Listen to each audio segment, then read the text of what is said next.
সবার যখন লোটাস পন্ড করা শেষ হয়ে গেছে, এতদিনে আমার মনে হয় লোটাস পন্ড করার মতন ইচ্ছে হলো, সময়ও হলো।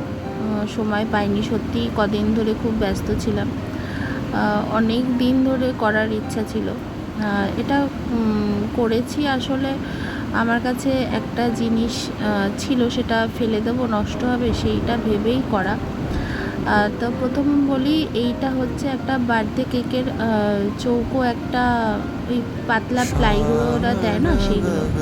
তো সেইটাকে আমি গোল করে রাউন্ড করে কেটে নিলাম, কারণ লোটাস ফলটা তো একটু গোলের ওপরেই বেশি ভালো লাগবে, চৌকোর মধ্যে অতটা ভালো ফুটবে না। তো চারিদিকটা আমার মনে হলো ঘষলে পরে না ওটা ভেঙে যেতে পারে, তাই আমি এটাকে মাস্কিং টেপ লাগিয়ে দিয়েছি। আর এই যে আমি বললাম না, যেটা ফেলে দিতে মন চাইলো না, এটা হচ্ছে এমসিল।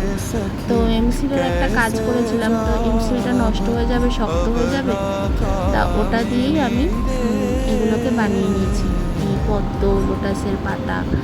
কারণ আমার মনে হয় আমি ওই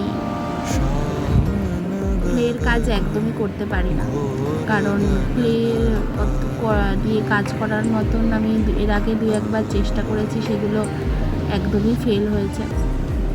তো ভাবলাম কম পয়সায় আগে করে দেখি ব্যাপারটা কি দাঁড়াচ্ছে, তারপরে ভালোভাবে রেজিন কিনতেও এখন অনেকটা খরচার ব্যাপার। তো কম খরচে যদি আমি একটা লোটাস পন্ড বানাতে পারি, সেটা কেমন দাঁড়াবে সেটাই দেখার বিষয় ছিল। তো সব থেকে এই পণটার মধ্যে আমার এই যেটা নৌকোটা বানিয়েছি, সেটাই আমার সব থেকে পছন্দের হয়েছে। নৌকাটার জন্যই আমার এই বলতে পারো এই যেটা বানিয়েছি সেটা বেশি ভালো লাগছে। তোমাদের কি মনে হয়?